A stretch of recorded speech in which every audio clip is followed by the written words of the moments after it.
Aceitai o que é fraco na fé sem a preocupação de debater assuntos controvertidos.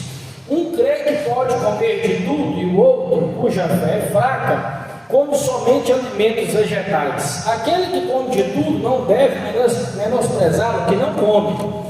E quem não come de tudo não deve condenar quem come, pois Deus o aceitou. Quem és tu que julgas o servo alheio? É para o seu Senhor que ele está em pé ou cai, e permanecerá em pé, porquanto o Senhor é capaz de o sustentar. Há quem considere um dia mais sagrado do que outro. Outra pessoa pode entender que todos os dias são iguais. Cada um deve estar absolutamente convicto na sua própria mente. Aquele que guarda um dia especial para o Senhor, assim o considera. Aquele que se alimenta de carne, o faz para o Senhor, pois dá graças a Deus. E aquele que se abstém para o Senhor se priva, e também dá graças a Deus. Porque nenhum de nós vive exclusivamente para si, e nenhum de nós morre apenas para si mesmo. Versículo 8: se vivemos para o Senhor, vivemos, e se morremos é para o Senhor que morremos.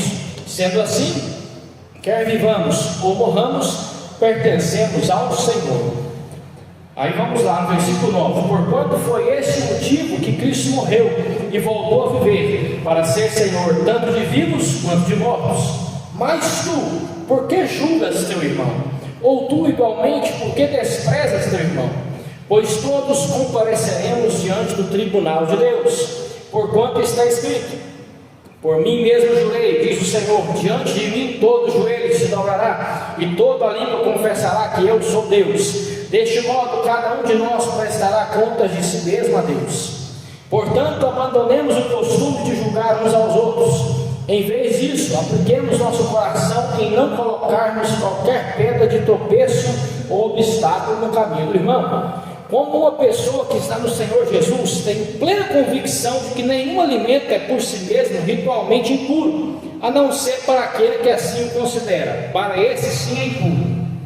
Se o teu irmão se entristece por causa do que tu comes, já não está agindo por amor fraterno. Não destrua teu irmão por conta da tua comida, pois Cristo morreu também por ele. Aquilo que é bom para vós não se torne motivo de maledicência, porquanto o reino de Deus não é comida nem bebida, mas justiça, paz e alegria no Espírito Santo.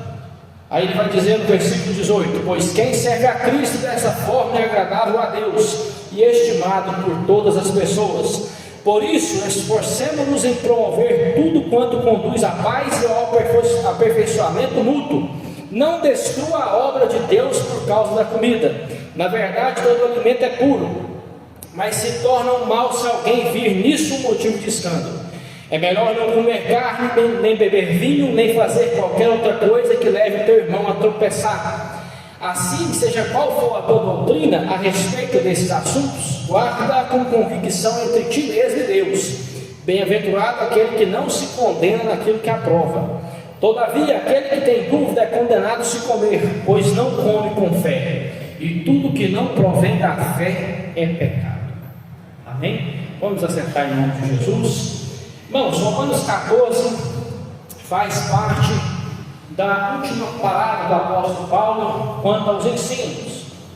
Do capítulo 1 até o 8 ele traz a doutrina da salvação, a fé por Abraão, a doutrina da santificação. E aí no capítulo 9, 10 e 11 ele vai trazer a eleição. Por que Deus chama as pessoas para ser salvas? Por que Deus chamou Israel, irmão Luciano? Por que Deus chamou a igreja, tia Marina? E aí no capítulo 12 ele vai mudar a fala dele. Ele vai trazer agora alguns elementos práticos. Como é que essa igreja que foi chamada, ela tem que viver? Então no capítulo 12 ele vai trazer a santificação, Os irmãos santificaram uns aos outros, buscaram ter uma vida espiritual. No capítulo 13, pregado pelo pastor Tiago, ele trouxe a ideia da lei e das autoridades. O crente ele tem que zelar pela lei do homem. O crente tem que zelar pelas autoridades. Por quê? Porque os juízes, magistrados e tudo mais, quando eles não estão corrompidos, eles fazem o papel da lei de Deus. Quando alguém comete um crime e recebe uma punição, é porque Deus colocou aquela autoridade ali, irmão Vanderlei, para poder punir aquela pessoa. Então, a lei de Deus, ela é refletida na convivência dos homens. E no capítulo 14, Paulo vai trazer uma lei para a igreja, um comportamento para a igreja, irmãos. E eu vou falar, nós gosta de fazer isso aqui, viu? Nós gosta. É o julgamento. Nós gosta. O crente gosta de julgar. Por quê o crente gosta de julgar? Porque o crente, ele vê o olho santo, ele tem o olho santo. Ele vê o olho com a fé. Ele enxerga que nem Deus enxerga. E aí, irmãos, quando a gente enxerga como Deus enxerga, a gente pode cair num tropeço, que é achar que o que a gente pensa é mais importante do que o que Jesus fala. E não é. O que Jesus fala é em primeiro lugar. O que a Bíblia fala é em primeiro lugar. O que eu e você falamos e acreditamos vem em segundo lugar. Por quê? Porque pode ser que não esteja de acordo com a palavra do Senhor. Vocês estão entendendo? A igreja, ela precisa entender que há nível de maturidade, irmãos. E aí o apóstolo Paulo já vai usar uma palavra forte, né? Ele vai usar assim: aceita o que é fraco na fé. Começa no versículo 1. Aceitar o que é fraco na fé. Irmãos, o que é uma pessoa fraca na fé? Uma pessoa que não crê em Deus? Não, porque ele está na fé. Então, se ele está na fé, ele crê em Deus, né, pastor? Se ele está na fé, ele crê em Deus, ele crê no Senhor Jesus. Quem que é esse tipo de pessoa? É um novo convertido, que não sabe como é que se porta direito, ainda não entendeu a profundidade da doutrina. É uma pessoa que tem a cabeça um pouquinho mais fraca, a consciência mais sensível, uma pessoa que veio de uma outra cultura. Por exemplo, vamos lá, aqui no caso do apóstolo Paulo, ele estava tratando com dois tipos de pessoas: os gentios e o judeu. Aí o judeu, irmãos, porque ele viveu muito tempo na lei, ele tinha a cabecinha um pouquinho mais fraca. Por exemplo, o judeu não comia carne de porco. O judeu guardava o dia de sábado. O judeu guardava a lua nova, que era as festas. E o gentio? O gentio comia carne de porco. Ele não guardava o sábado, ele não guardava a lua nova. Por quê? Porque a Bíblia diz que Jesus cumpriu tudo. Aí o que acontece? Quando nós temos esse tipo de gente na igreja, que um faz o negócio e o outro não faz, a gente pode gerar o que a gente chama de julgamento. Por que o irmão fulano faz isso? Por que o irmão ciclano faz aquilo? Ou às vezes, quando a gente se dispõe a jejuar e orar e buscar, e a gente fala: o fulano não é de jejuar, o fulano não é de orar. A gente faz ou não faz? Ainda vou mostrar mais. Tem gente que ora na igreja. Esse aqui para mim é o mais fantástico. Ele ora e aí ele vê que todo mundo orando, ele tem a cabeça baixa. Quando ele vê que todo mundo está levantando, ele olha por cima assim, levanta junto. Para quê? Acabou a oração. Por que eu estou dizendo isso? Porque são os nossos comportamentos. E aí Paulo, ele vai tratar isso. Por quê? Porque a igreja, irmãos, ela precisa tratar o comportamento. Porque a Bíblia diz assim: levai as cargas uns dos outros. Então, se o irmão Aparecido vier até mim para me socorrer ele, eu tenho que socorrer. Se o irmão falso vier até mim, eu tenho que dar o ombro, levar as cargas, mesmo que eu não consiga resolver o problema, irmãos. Mas a Bíblia diz que eu tenho que, no mínimo, se preocupar com o irmão. Se eu correr até um dos irmãos, pode ser que ninguém tenha uma palavra para mim, mas só de me escutar, o meu coração já se acalma. A igreja, ela vive assim. A junção da igreja é para isso. A Bíblia diz que nós somos uma família e que nós somos irmãos salvos em Cristo, e os irmãos têm que viver em comunhão. Amém? Então essa é a ideia de que o apóstolo Paulo está dizendo: olha, aceita o que é fraco na fé, sem ficar debatendo assuntos controvertidos. Os irmãos que têm acesso à internet aí, Instagram, se você for numa página de crente, irmãos, a coisa que mais tem é crente brigando. Eu nunca vi um povo barrilhar igual crente. Na internet, então, parece um ringue de boxe. O calvinista de um lado, o arminiano do outro, o pentecostal de um lado, o presbiteriano do outro, né? O neopentecostal de um lado, o batista do outro. É uma briga, né? Aquele negócio. E aí você vai lá na página das outras religiões, você não vê o pai de santo jogando pedra no outro pai de santo. Você não vê, irmãos. Muito difícil. Mas a igreja brigando é toda hora. E Paulo muitas vezes fala o quê? Tenha em vós o mesmo sentimento, em vós um sentimento uníssono, pensa a mesma coisa, a salvação está em Jesus, vocês dependem de Jesus. Então, irmãos, isso aqui é para combater o quê? É para combater as divisões da igreja. É para a igreja se juntar. A igreja não pode ser dividida, irmãos, porque a igreja é um exército, e um exército dividido ele não dá conta. Ele tem que estar unido, no mesmo propósito, forte, firme. E aí ele vai dar um exemplo aqui, ó, no versículo 2 e 3, do judeu. O judeu, irmãos, ele achava que não podia comer carne de porco, porque porco era um animal impuro. Vocês lembram do endemoniado, que Jesus expulsou os demônios, entrou nos porcos e caiu? Lembra disso? Por quê? Porque o porco era um animal impuro, segundo a lei. Mas aí o que acontece? O romano, ele comia carne de porco. Aí o judeu ia para a igreja, ele estava aqui, eu sou judeu, e o pastor João, ele é romano. Aí ele está comendo carne de porco, eu olho para ele e falo, o pastor João não é crente que nem eu não. Vocês estão entendendo o problema aqui? E aí onde é que está escrito na Bíblia que não pode e que pode? Não está escrito. Entendeu como é que é? Não está escrito. A ordenança foi cumprida em Jesus. Aí gerava um pouco de choque. Um choque. Outra coisa que nós podemos citar aqui, quando as pessoas elas vão fazer missões, a gente vai ver missionário. O missionário ele aprende a língua do país que ele vai, e ele aprende também a cultura. Por quê? Porque se ele sair do Brasil para ir lá na África, a África, irmãos, não tem tempo de concreto armado como nós. A igreja é aberta, céu aberto. Aí ele vai deixar de pregar o evangelho porque a igreja é feita a céu aberto? Ele vai deixar de levar a palavra de Deus porque a igreja é feita debaixo de uma árvore grande? Não, ele tem que se adaptar àquela cultura, e ele não pode servir de motivo de escândalo para aquela cultura. E é assim também com a gente. Quer ver uma coisa que vamos chegar daqui a pouco, mas é o tal do dia do sábado. O sábado não é um problema na igreja, porque nós temos um ramo que diz que tem que guardar o sábado, custe que custar, né? Para entrar no céu. E a palavra de Deus diz que não, porque Jesus já cumpriu o sábado. Então vamos lá, versículo 4, ele vai dizer assim: quem és tu que julga o servo alheio? É para o seu Senhor que ele está em pé ou cai, aleluia, e permanecerá em pé, porquanto o Senhor é capaz de o sustentar. Irmãos, aqui, preste atenção, aqui não é julgamento quanto a pecado, não é julgamento quanto a pecado, é julgamento quanto a hábito.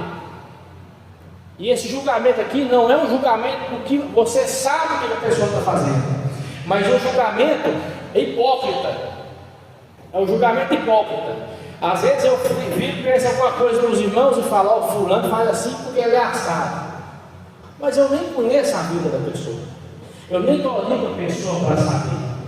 E às vezes quando você conhece alguém que é assim, às vezes até que você mesmo já aconteceu, alguém que às vezes não gostava de você e que tinha, não é, como diz o ditado, não ia com a sua cara, aí quando conhece você fala, poxa, você é totalmente diferente do que eu pensava que você era. E aí Paulo está dizendo, olha, então não julga o seu irmão desse jeito. Por quê? Porque é para o seu Senhor, é para Jesus que o seu irmão está de pé, é para Jesus que ele cumpre a palavra de Deus, e ele vai permanecer de pé, porque o Senhor é capaz de nos sustentar. Então aqui, para quem já passou ou está passando por um momento de fornalha e julgamento, lembra desse versículo, é o Senhor quem te sustenta. Amém? É o Senhor quem te coloca de pé, é o Senhor quem dá o sustento. Agora o apóstolo Paulo, irmãos, ele vai passar no versículo 5 para os dias. E por que ele passa para os dias? Porque o judeu, além de não comer a carne de porco, também guardava o sábado.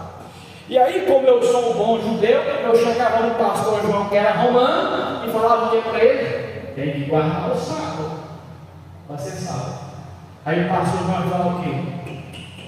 Tem que guardar não, porque a Bíblia diz que Jesus já cumpriu o sábado. Está vendo aqui o outro problema? O problema do calendário. Um guardava o dia porque achava que o dia era santo. E está errado, irmãos, você santificar um dia para Deus? Não. O problema é fazer daquilo ali uma ordem. Aqui vem outro problema: a gente querer medir os outros com a régua que a gente se mede.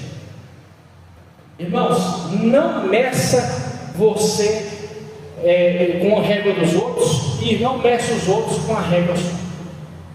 Não faz isso, porque ele diz assim: conforme tu medes, tu será medido. Medida boa, recalcada e sacudida, né? Vai sacudir a medida, né? Então, se for medir, mede segundo a palavra de Deus, não mede segundo o pensamento nosso, não, irmãos. Porque toda vez que a gente mede segundo o pensamento, dá as duas mãos: ou a gente mede para mais, ou a gente mede para menos. Quem conta um ponto, aumenta um ponto, não é? A gente mede para além da conta. Por que Paulo está dizendo isso? Porque quando alguém, por exemplo, nós fazemos aqui o jejum na primeira semana de cada mês. Esse mês não teve, mas vai ser no finalzinho do mês de março. Todo mundo é obrigado a jejuar? O irmão Túlio obriga todo mundo a vir para a igreja jejuar? Não, porque nós dispomos a igreja para jejuar. Quem quiser jejuar conosco 12 horas, 16, 20, 24 horas, você é bem-vindo. Se você não puder, faz na sua casa. Ah, mas não posso dar um esteja de oração. Não é isso que a gente sempre explica? A gente está forçando alguém a fazer? Não, por quê? Porque não é obrigatório. Mas você, quem faz, recebe. Amém? Quem faz, recebe. Amém? Então, não mede pela régua, não mede os outros pela sua régua, e não seja medido por aquilo que os outros dizem também. A gente tem que guardar isso no coração. E aí eu quero trazer aqui um pouquinho, né, da questão dos adventistas do sétimo dia, irmãos. Algum irmão deu o meu estudo lá no Substack que me perguntou sobre o adventismo. Então, por que o adventismo, irmãos, ele é considerado uma seita? O adventismo. Por que os crentes, igual nós, da Assembleia de Deus, os batistas, os presbiterianos, creem que eles são uma seita? Não é porque eles são maus, é porque eles dizem que para ser salvo tem que guardar o sábado. É obrigatório guardar o sábado. Vocês entenderam? Então tem uma diferença. Eu não guardo um dia para ser salvo. Eu faço santificação de um dia porque eu já fui salvo. Esse é o único problema. Às vezes também não toma café, não toma outras coisas, faz algumas coisas que não convém, né? E a Bíblia vai dizer que tudo quanto o crente tem é purificado, porque ele mesmo já foi purificado. E vai dizer mais, vai dizer que o crente é livre para fazer qualquer coisa, irmãos. Sabia disso? A única coisa que o crente não é livre para fazer é pecar. Mas o crente ele pode tomar uma Coca-Cola gelada, o crente ele pode tomar um café, o crente ele pode comer uma empadinha, com a mente, com a consciência limpa. Irmãos, a Bíblia diz que se o crente, se Deus estiver com as mãos sobre aquele crente, Marcos 16, ele pode até tomar veneno, que se Deus estiver com ele no negócio, ele não morre. A Bíblia diz desse jeito: pegarás em cobras e pisarás escorpiões, e não vai lhes acontecer nada, porque eu estou convosco até o último dia. Amém? Então assim, por isso que é considerado uma seita. E alguns irmãos talvez perguntem, por que é considerado? É por conta disso, porque impõe uma regra da qual a palavra de Deus não impõe. E toda vez que a gente faz isso, é mandamento de homens, e mandamento de homens não salva ninguém. Amém? O que salva é o que Deus mandou. Aí vamos lá, vamos no versículo 8: se vivemos, para o Senhor vivemos, e se morremos, é para o Senhor que morremos. Sendo assim, quer vivamos ou morramos, pertencemos ao Senhor. Então o crente, irmãos, ele pode dormir com a cabeça tranquila. Se tu vive para Deus. E se Deus te chamou para Deus, você pode dormir sem temer a morte. Irmãos, o crente não precisa temer a morte, porque ele sabe que ele vai para o seio do Pai, porque ele vai para a estação celestial, para as moradas eternas de João 14. O crente, irmãos, ele não precisa ficar preocupado com nada dessa terra. Se o Senhor hoje falar assim: chega, acabou seu tempo, ô glória, como diz o apóstolo Paulo, ô glória, ainda bem que o Senhor está me chamando, né? Na carta lá aos Colossenses e Filipenses, ele vai dizer: olha, Deus está me chamando, mas eu acho que eu tenho que ficar mais um pouquinho. Se eu pudesse ir, porque estar com Cristo é muito mais louco do que ficar aqui, mas por conta do amor a vós, eu vou ficar. Irmãos, ele amava demais a igreja, né? Ele queria que Deus deixasse ele mais tempo ali, para poder estar pregando, ensinando, porque ele sabia que o povo precisava dele. Ele sabia que a igreja precisava dele. Amém por isso. Então, se você vive para o Senhor. E se você partir, parte do Senhor. E aqui fica a reflexão para nós. E aqueles que partem sem o Senhor? Aqueles que partem sem a presença de Deus. O pastor falava isso no outro ensino. Aqueles que fazem da justiça injustiça. Aqueles que praticam o mal. Já pensou? O que essas pessoas, irmãos, vão falar diante do grande juiz? Não tem o que falar, irmãos. Não tem o que apresentar. Vai falar: Deus, eu andei no mau caminho. Deus fala: é verdade. Bate a marreta, passa para o próximo. Irmãos, não tem chora nem dói com Jesus. Vocês já perceberam isso? Lá no sermão do monte, na passagem que a irmã Noêmia gosta muito, de Mateus 25, ele diz: vinde benditos do meu Pai, recebei para vocês o reino que está preparado desde antes da criação do mundo, como herança. Ou seja, as ovelhas entram à direita e os bodes vão para a esquerda, para o fogo que está preparado. Não é para a gente, irmãos, é para o diabo e os seus anjos. Então, vamos refletir um pouco nisso aí. E agora eu quero incentivar os irmãos a fazer a obra de Deus, a ter ânimo para a obra de Deus. Pega o versículo 9 e 10 aí. Porquanto foi por esse motivo que Jesus Cristo morreu e voltou a viver, para ser Senhor tanto de vivos quanto de mortos. Então, o motivo que levou Jesus a morrer e ressuscitar, irmãos, é para ser Senhor da minha e da sua vida. E aleluia por isso, irmãos. Aleluia que nós temos alguém que nós podemos confiar. A palavra de Deus diz que aquele que confia no Senhor não é decepcionado, não é esquecido, não é desamparado. Ele está sobre uma rocha, uma pedra angular. O que é uma pedra angular? É uma pedra que vai bem na fundação, uma pedra que carrega o peso da obra. É Jesus. E ele carrega o peso inteiro. Pode jogar seu peso nele, pode jogar a sua vida sobre ele, porque ele dá conta. Joga a sua vida, a sua esperança sobre Jesus, porque ele carrega. Ele dá conta. Ele carrega, ele dá conta de carregar o serviço. Porque ele diz lá em João 19:30: está consumado. Tradução: eu fiz, eu paguei o preço. Então pode jogar a sua vida sobre Jesus, que o Senhor tem para nos dar a vitória. Amém? E aí ele vai dizer assim, no versículo 10: mas tu, porque julgas teu irmão? Ou tu, igualmente, porque despreza teu irmão? Pois todos compareceremos diante do tribunal de Deus. Aqui eu quero trazer uma ressalva quanto a isso aí. Irmãos, não se coloca no papel de juiz.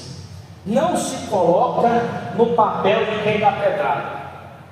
Porque ele está dizendo aqui que não é nosso papel isso. O papel de julgar é do Senhor. Faz um esforço. Eu sei que tem hora que a alma coça para fazer o julgamento, coça. Mas faz um esforço, irmãos, para não julgar de prepotência, não julgar só olhando. Porque ele está dizendo para nós que Deus é o juiz. Eu quero chamar a atenção para esse tribunal que está aí, ó. Em Romanos 14, 10, aparece a mesma palavra que em 2 Coríntios 5, 10. Tribunal. Essa palavra tribunal não é o tribunal de uma corte, igual aquele que tem lá no fórum da Comar, onde o juiz senta os réus, senta os que vão avaliar ali, os advogados, os promotores, as testemunhas, e ali tem o julgamento. Você já fez o julgamento? É um negócio apreensível, é sinistro, irmãos. O negócio é muito pesado. É um julgamento, por mais pequenininho que seja, é muito pesado, porque fica uma pressão sobre o lugar. Mas não é essa palavra que ele está usando aqui. Ele usa outro tribunal. Quem aqui já assistiu a Olimpíada? Já assistiu a Olimpíada? Já viu lá o povo pulando, dando mortal carpado, né? E o que acontece? O que vem depois da apresentação do atleta? Não vem um juiz lá no fundo com a nota 9, nota 8, nota 10, não é? Esse tribunal é um tribunal que não é para te condenar, mas é para te avaliar. O tribunal de Jesus, irmãos, para a igreja, não é para condenar a igreja, irmãos. É aquele tribunal de Apocalipse 20, é para condenar os que foram condenados mesmo, os que estavam no pecado. Mas esse aqui é um tribunal de avaliação, para falar assim: pastor João, quais foram as suas obras? Diácono Túlio, quais foram as suas obras? Marina, irmã Marina, qual foram as suas obras? Irmã Noêmia, qual foram as suas obras? Diácono Fausto, qual foram as suas obras? O que você fez com aquilo que eu te entreguei? Lembra da parábola dos talentos? O que tinha 5, granjeou, ficou com 10. O que tinha 2, fez virar 4. E teve um que escondeu o talento. Mas todos aqueles que fizeram o que Deus mandou, o que eles escutaram? Servo bom e fiel. Como tu foste fiel no pouco, sobre o muito eu te colocarei. Aleluia. Então, é esse tribunal, é Deus avaliando a gente, irmãos. E Deus avalia pela nossa motivação. Porque às vezes, irmãos, nós estamos cansados depois de um dia de serviço, e a gente fala assim: não, mas eu vou lá na igreja adorar a Deus. Irmãos, Deus, ele vê essa motivação no coração da gente. Ele vê, e ele consegue ver mais do que qualquer um. Que às vezes eu não sei como é que está o coração dos irmãos aqui hoje. Às vezes algum dos irmãos teve um dia que foi de paz, na hora que levantou até agora. Mas já teve alguns que já levantou uma tribulação até agora. Por quê? O que acontece? Mas o que importa é que cada um dispôs do coração para estar aqui hoje. Conforme foi pregado ontem pelo irmão João lá na Assembleia, lá em cima, na sala da usina, você dispôs o seu coração a encontrar com Deus, e Deus vai dispor para encontrar com você. Não fica pensando que Deus está aquém, não está vendo. Ele está vendo sim, Ele está entendendo sim a sua motivação, o seu coração. É por isso, irmãos, que a Bíblia ela vai dizer que a motivação ela importa tanto quanto a ação. Já viu isso? Às vezes a gente não faz um pecado, mas pensou em cometer um pecado, e já a alma fica perturbada. Mas a gente tem que pensar em agradar a Deus e agradar a Deus. E quando você pega, irmãos, e deixa tudo que você está fazendo para estar com Deus, você faz igual a Maria, irmã de Lázaro, que deixou tudo que tinha, as visitas, os discípulos, e foi estar lá aos pés de Jesus. Ele vê a motivação e fala: não, essa serva aqui ela é fiel, esse servo aqui ele é fiel, ele veio e não foi pelo que eu dou, ele veio por quem eu sou, ele veio porque eu sou Deus na vida dele. Aleluia. Então Deus vê a motivação, irmão do céu. Deus ele sabe, ele lê a motivação na alma de cada crente. Isso é bom demais, irmão. Sabe por quê? Porque tira do nosso peso da consciência aquele negócio de que a gente tem que agradar todo mundo, ser humano. Se você estiver agradando a Deus, como diz o apóstolo Pedro, é o que basta. Para nós basta agradar ao Senhor.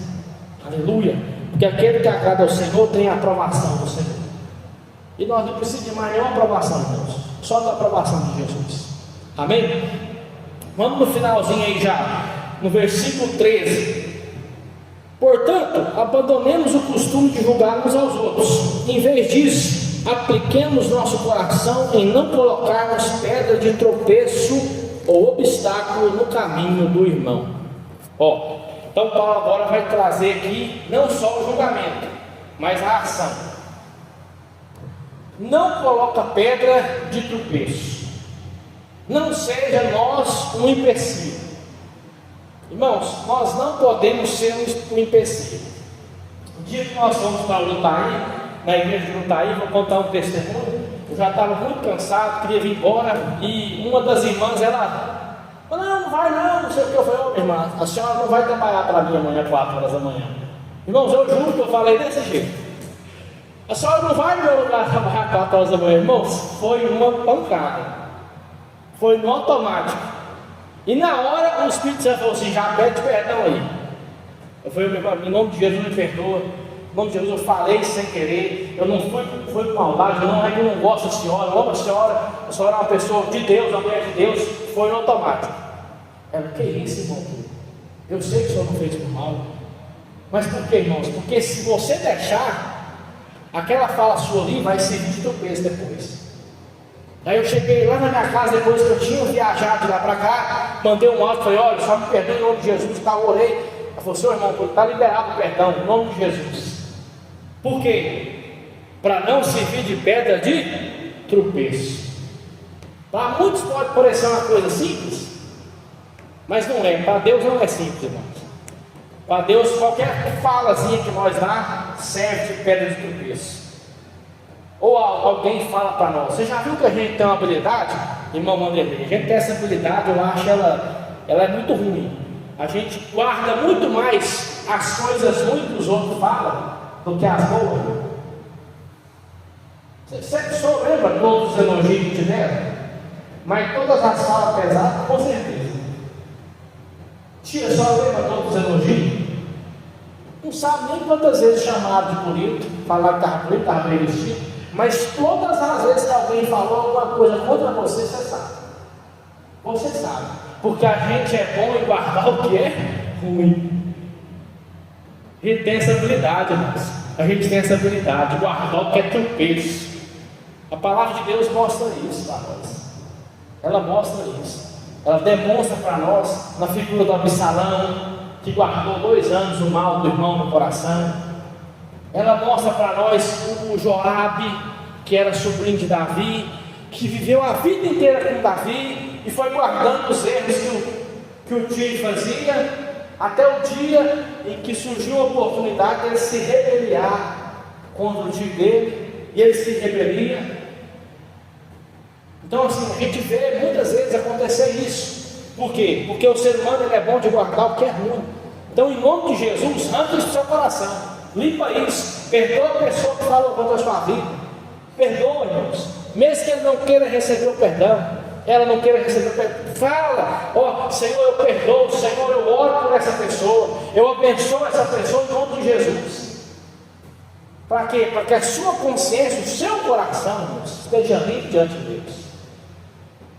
É esse o motivo que o apóstolo Paulo está dizendo, para você não servir de obstáculo. Porque é muito ruim, irmãos, quando a gente serve de obstáculo. É ruim quando você enfrenta um obstáculo, e é ruim quando a gente é o obstáculo. Amém? Algumas pessoas aqui, né, às vezes tem um tropeço no serviço. Um tropeço no serviço. O que é um tropeço no serviço?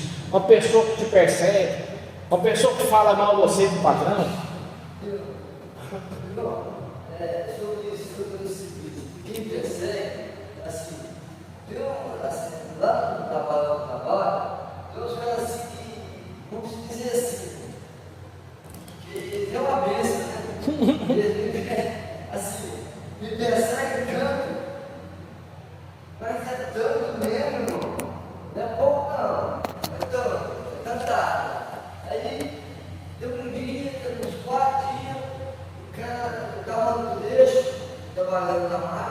põe o cara no quarto, toma a máquina. Aí quando tomou a máquina, já caiu. Joga a culpa no Senhor. Já caiu o áudio no meu celular. Mas você que tomou a máquina. Misericórdia. Vai cair até em nome de Jesus. Irmãos, isso acontece muito no ambiente onde tem muita gente trabalhando, né? Onde tem muita gente trabalhando, acontece muito isso. As pessoas usarem, né, os outros de serviço, fica tentando, torcendo para dar errado. Ou se não, se você fazer alguma coisinha, já carrega a empresa lá do patrão, ele é X9, né? Ele é um X9, ele condena, ele é igual o Doeg, né? O Doeg é inimigo de Davi. A primeira oportunidade que ele teve para poder entregar Davi, ele falou: olha, está lá com os filisteus, vai lá matar eu. Olha para você ver. Aí ele conhecia Davi, então na primeira oportunidade ele fazia ali o doeguismo, né? Ele entregava o outro para ser crucificado. Né? E acontece, irmãos, acontece. Não fique pensando que não acontece. Né? Eu trabalhava numa obra, irmão Luciano, que tinha 400 funcionários. E aí o único cara que veio crescer aqui era o cliente, o outro cliente. Tinha lógica, um trem desse. Tudo que eu fazia, ele ia reclamar para o patrão que eu estava fazendo errado, não sei o quê. E nunca estava errado. Era até na cabeça do camarada. O cara gastava mais tempo, irmãos, perseguindo eu do que trabalhando. Chegou uma hora para agradecer. Ele gastava mais tempo caçando defeito do meu serviço do que fazendo o serviço dele. Pra você ver como é que fica a mente da pessoa corrompida com aquilo ali. Aí ele precisa de uma libertação. Sabe, até Deus libertar ele foi muito tempo disso aí. Mas acontece. Bom, no caso do irmão Luciano não é um caso isolado. Acontece. Às vezes na família alguém fica falando, soltando indireta. Ah, fulano viveu assim a vida inteira errada, agora quer bancar de crente, né? Quer falar que é crente. Não é bem assim. Ele vai falar, mas não é assim. Não, é desse jeito. O adversário usa as pessoas assim. E o crente tem que estar blindado. Como é que ele está blindado quanto a isso? É ele saber que alguém pagou o preço pelo pecado dele. É ele saber que os erros dele lá de trás não condenam ele. É ele saber que a consciência dele agora está limpa, que ele faz o que é certo. No caso do irmão Luciano, é saber que ele está dando o melhor exemplo que ele pode no trabalho. Irmãos, é fazer um trabalho justo e honesto. Pronto, se você fez isso, irmãos, o seu próprio patrão vai ver que você está fazendo o que é certo.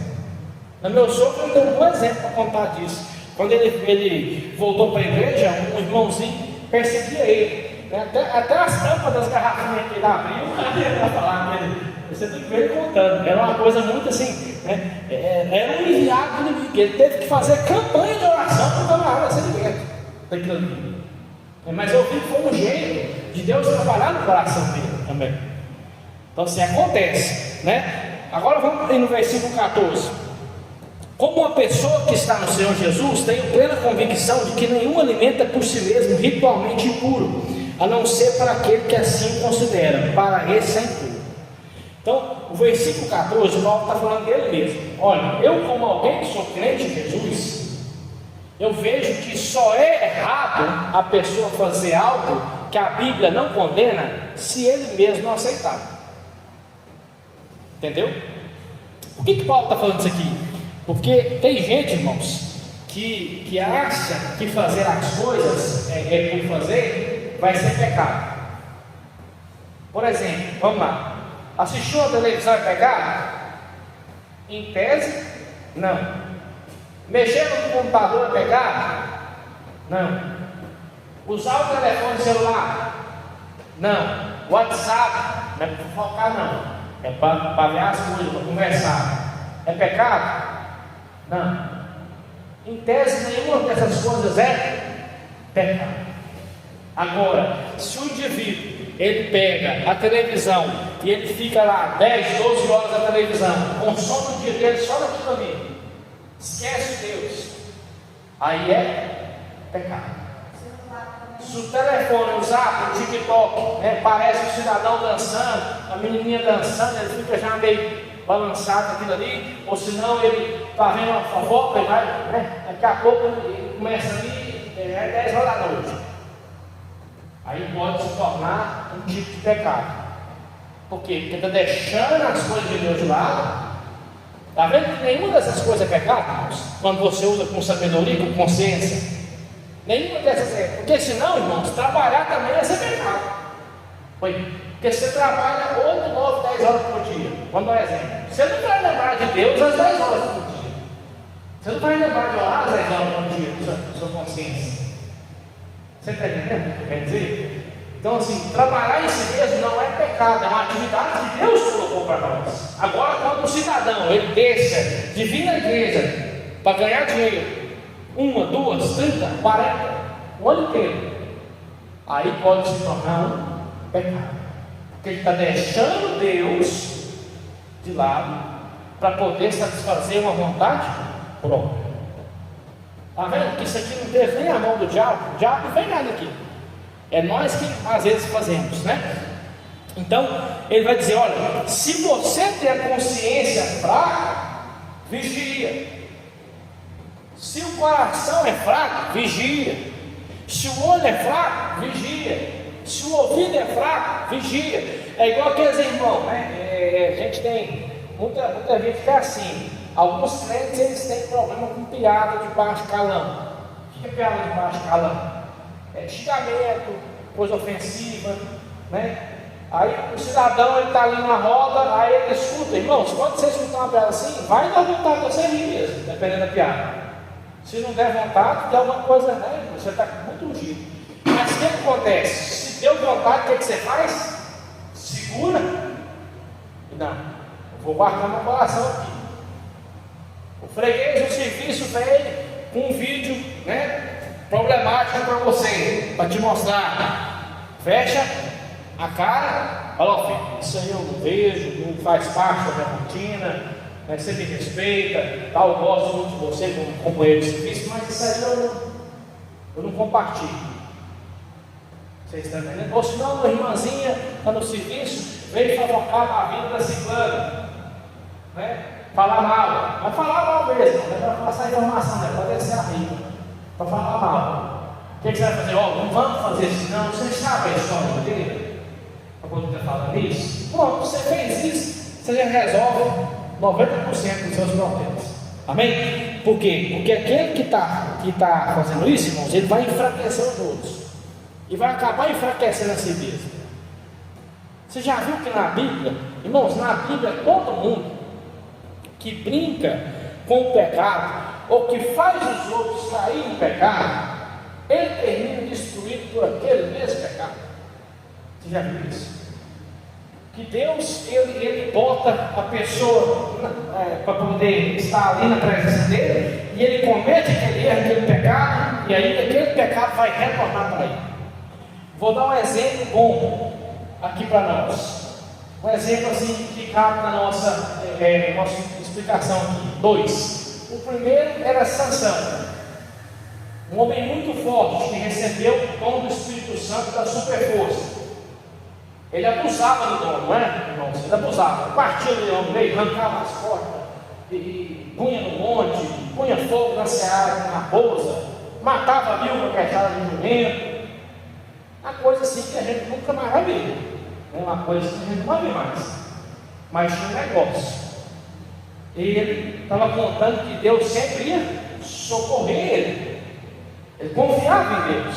Só que era uma confiança que levou ele para o pecado. Ele confiava tanto em Deus que ele começou a pensar: olha, independentemente do que eu fizer, Deus vai estar comigo. Aí ele começou a cair. A Bíblia vai dizer que ele arrumou uma mulher fora do arraial dos israelenses, foi lá, os filisteus pegaram a mulher. A Bíblia vai dizer que ele deitou-se com a mulher da vida na faixa de Gaza, na cidade de Gaza.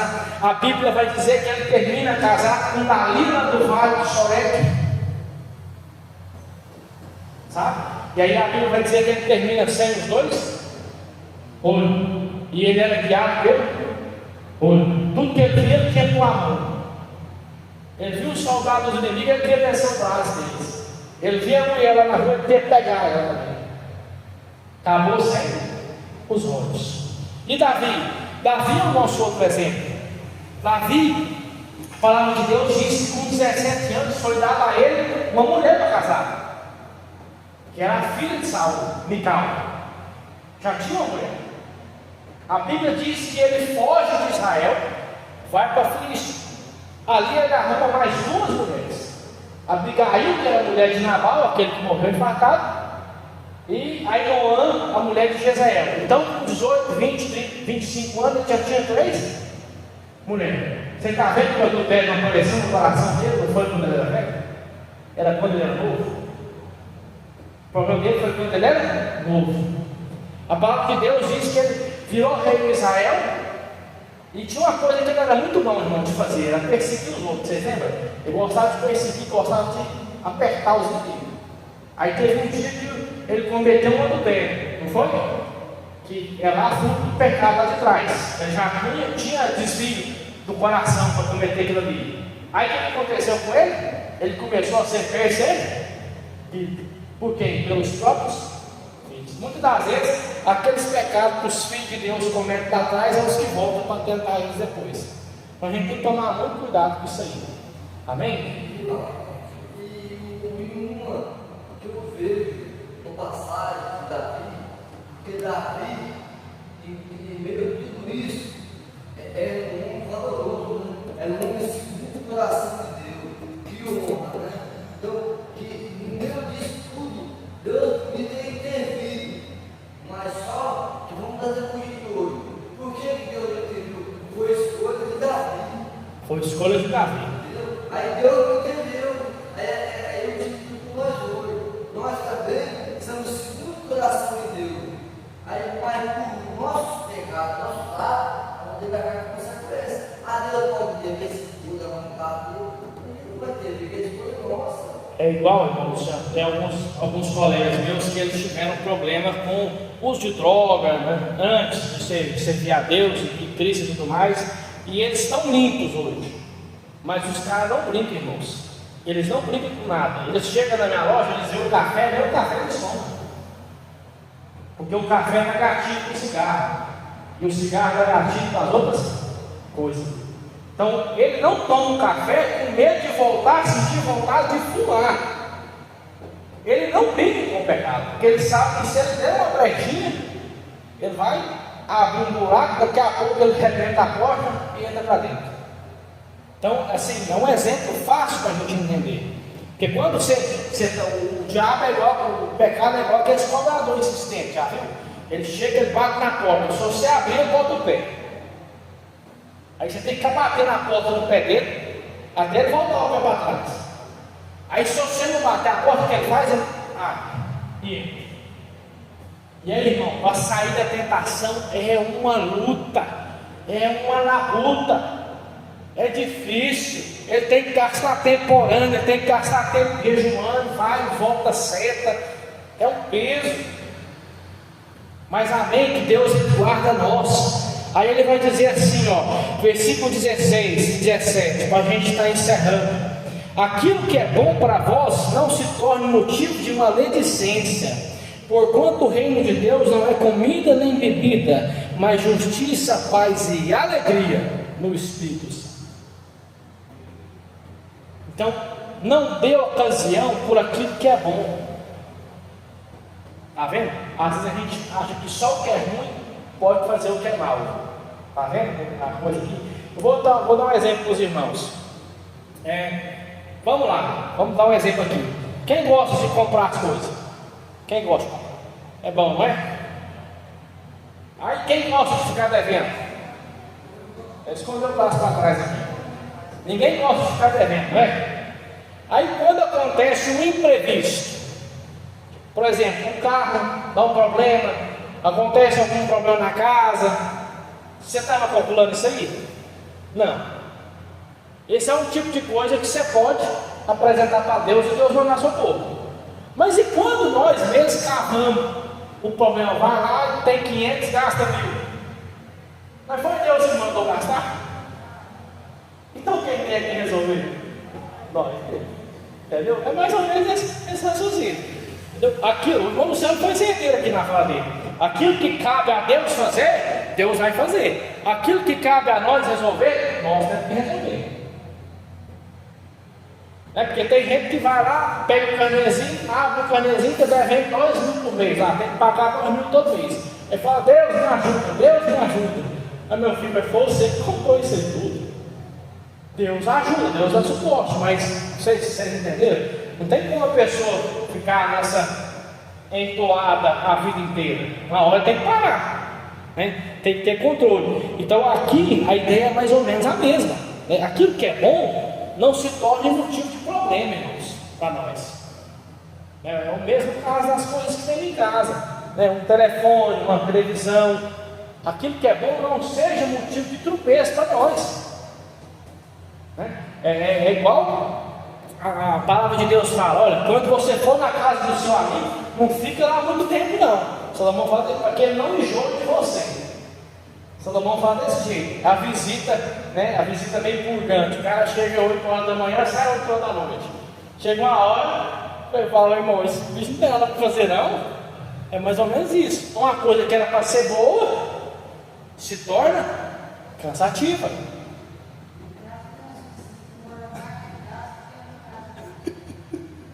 Deixa eu tirar o microfone aqui para ver. Não é fácil não, irmãos. Não é fácil, por quê?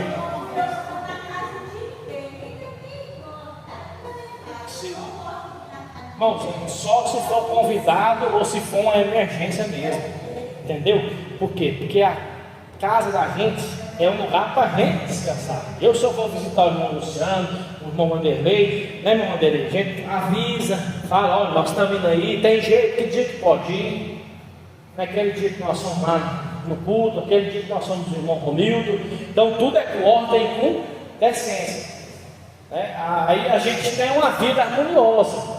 Para quê? Porque os irmãos não olham para o irmão e falam, pô, irmão, toda vez que eu venho aqui em casa, eu chego aqui 3 da tarde, você tem que ir lá à noite.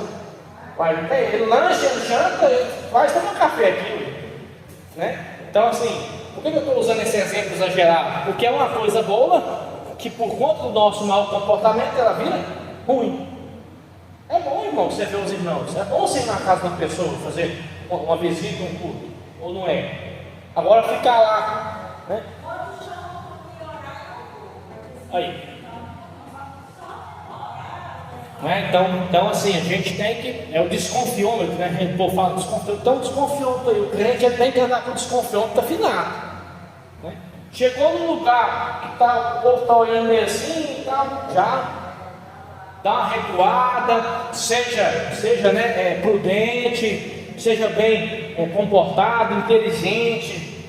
Lê a situação, para quê? Para não servir de tropeço e nem também tropeçar, porque ninguém quer tropeçar, né? Então vamos lá, versículo 17: porque o reino de Deus não é comida nem bebida, mas justiça, paz e alegria no Espírito Santo. Aqui eu quero trazer uma coisa boa para nós. É bom comer? Sim ou não? Comer é bom? Os irmãos gostam aí da janta que tem na igreja, dos lanches que tem na igreja. É bom tomar uma coquinha gelada, um mineiro. Já fiz propaganda da coca umas 4 vezes, né? Então assim, é bom ou não ter uma reunião? É bom ter uma comunhão com os irmãos? Maravilhoso, né, irmãos? A gente vê que é um pedaço do céu. O céu é muito melhor do que o que a gente está vivendo aqui. Mas a parte que a gente vive aqui é um reflexo do céu. Mas ele está dizendo, olha, isso é bom, mas o reino de Deus é superior a isso aí. Ele é justiça, ele é paz e alegria no Espírito Santo. Então a justiça, ela vem de Deus. Lembre-se disso, os seus pecados estão pagos na cruz. Alguém morreu e pagou o preço. E a partir do momento que você deposita sua fé nele, eu li o livro de Jó ontem, se eu não me engano, e eu vi algo muito interessante que eu nunca tinha visto, irmãos. Já li o livro de Jó umas 40 vezes, sem brincadeira, e eu vi um negócio que eu nunca tinha visto. Eu li algo que me deixou impressionado. Na primeira vez que Satanás vai acusar Jó, ele fala o quê? Porventura Jó teme a Deus à toa? Tudo que você dá para ele é porque ele pede, e você dá tudo, de mão beijada para ele. Mas tira as coisas dele, para ver se ele não blasfema. Então Deus deixa o diabo tirar. Capítulo 2: voltou Satanás para falar de Deus. Aí sabe o que Deus fala para ele? Eu nunca tinha percebido isso aqui, irmãos. Ele fala assim: porventura viu meu servo Jó, que é reto, justo, íntegro, se desvia do mal, e que ainda que você tenha feito coisas erradas contra ele, Satanás, ele não pecou contra mim? Você viu, Satanás, que ele deu foi um direto em você? Ele deu foi um jab bem dado em você? Ele jogou você na lona, diabo. Porque você pensou que se tirasse o dinheiro, tirasse a casa, o casamento dele, ele ia fechar a boca e não ia melhorar, que ele ia me praguejar. Mas ele fez o contrário, ele dobrou no chão e começou a louvar. Segura. Irmãos, eu nunca tinha visto isso. Deus virou para o diabo, segura essa pancada que o Jó te deu aqui agora. Porque você falou que ele ia largar. Ele está de pé. E aí? E a própria mulher dele falou: João, amaldiçoe o homem. Ele falou: não, recebemos de Deus o bem, como não receberemos o mal? Outro exemplo de tropeço, está vendo? Uma pessoa que estava do lado dele lhe serviu de tropeço. Jó, perdeu tudo, os filhos morreram, acabou. Amaldiçoa Deus e morre. Quem é que falou? A mulher que está do lado dele. A mulher que está do lado dele, irmãos, serviu de exemplo de tropeço. E o que ele fala? Como fala qualquer doida, fala tudo. Deus nos deu, Deus somou. Louvado seja o nome do Senhor.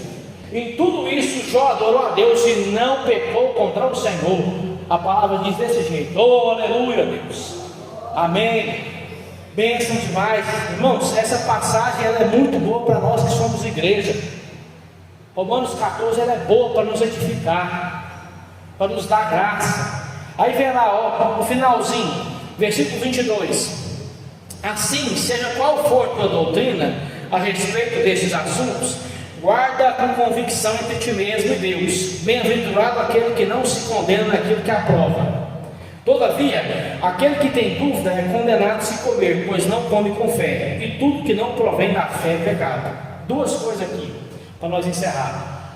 Os irmãos que têm voto com Deus, que têm propósito com Deus, o propósito é seu, o propósito é meu. Guarda para ti mesmo.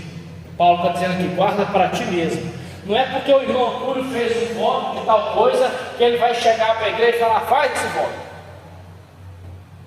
É para todo mundo fazer, todo mundo vai ser abençoado igualzinho eu. Não, não vai. E tem coisa que Deus entregou para a minha tia Marina, que é só dela. Deus entregou coisa para o Neném, que é só dele. O irmão Luciano, que é só dele. E assim é com cada um. Não adianta eu tentar andar com as pernas dos irmãos. Não adianta. E nem os irmãos tentar andar com as pernas. Não adianta. Deus está dizendo para nós: olha, aquilo que Deus te deu, guarda para você e com Deus. Aí versículo 23. Todavia, aquele que tem dúvida é condenado a se comer, pois não come com fé. Irmãos, a dúvida ela mata o crente. A dúvida mata o crente. Paulo está falando que até comer, duvidando se pode, é problema. Porque vai gerar conflito na alma, na mente. Então, por via das dúvidas, viu alguma coisa que é para fazer, achou que não é para fazer, consulta Deus. Teve certeza? Não faz. Por exemplo, vai fechar um negócio, vai buscar uma vaga de emprego, vai conversar com o fulano ou ciclano. Está vendo que é uma coisa tensa? Uma coisa difícil, que não é fácil resolver? Consulta Deus. Às vezes não é para você fazer. Às vezes não é para você fazer. Já contei aqui o caso do rapaz que me ofereceu aquela quantia de dinheiro. Quem que não ia pegar? Eu não peguei. Eu falei: não vou pegar. Porque eu sei que está dizendo na Bíblia que não vai pegar dinheiro com usura. Não pega. Eu não precisei nem consultar Deus. Eu falei: não vou, porque se eu pego, irmãos, acabou para mim. Entendeu? Acabou para mim. Então é um ensinamento que eu trago. Então leva tudo para Deus. Fala: Senhor, isso aqui é do Senhor. Igualzinho Davi. Os camaradas sequestraram a cidade inteira. Senhor, vou perseguir eles? Vou alcançar? Vai alcançar. Corre atrás deles e você vai pegar todo mundo. Senhor, vou perseguir eles, vou alcançar? Vai, mas dá a volta por detrás. porque a primeira estratégia já não serve mais, tem que ser a segunda. Então consulta Deus. Aí por último ele vai dizer: tudo que não provém da fé é pecado. Irmãos, tudo que nós não faz com a intenção de agradar a Deus pode gerar pecado. Não é que seja pecado, mas pode gerar pecado. Eu me lembro da situação que a minha esposa foi falar algo com os irmãos dela, e ela foi uma das melhores intenções, irmãos. Foram falar com fulano, assim, vou explicar com calma. Irmãos, ele entendeu tudo errado. Tudo errado. E aquilo que era para ser um momento de bênção virou uma briga. Por quê? Porque ele entendeu o negócio totalmente contrário. Ele tomou aquilo no coração e começou a despejar um monte de fala lá e virou uma briga, né? Por que eu estou dizendo isso? Porque é algo que eu me lembro que cabe aqui. Nem tudo que a gente acha que é bom é para fazer. Tem coisa que é melhor você deixar. Deixa Deus trabalhar, Deus fazer. Amém? É melhor você deixar o Senhor trabalhar. Aquilo que for colocado para você, você luta. E aquilo que não for colocado, você ora. Você coloca na oração. Nem toda luta é nossa. Tem luta lá na nossa casa, que o irmão Luciano tem família, eu tenho família, os irmãos têm família. Tem luta que é da gente, irmãos, é da gente. Mas tem luta que é um filho seu que vai lutar, é a sua esposa que vai lutar, é seu marido que vai lutar essa luta. A luta não é sua. Você pode ajudar em oração, pode lhe dar um conforto, uma graça, né, um agrado, uma ajuda, mas a luta não é nossa. E aí tem gente que gosta de pegar a luta dos outros para lutar. Então, e quando pega a luta dos outros para lutar, pode ter certeza que fica baqueado. Mas Deus dá o sustento. Amém? Alguns irmãos têm alguma pergunta, alguma coisa para poder estar acrescentando? Senão nós vamos orar, amém? Vamos orar em nome de Jesus. O nosso tempo está terminando ali. Nós vamos estar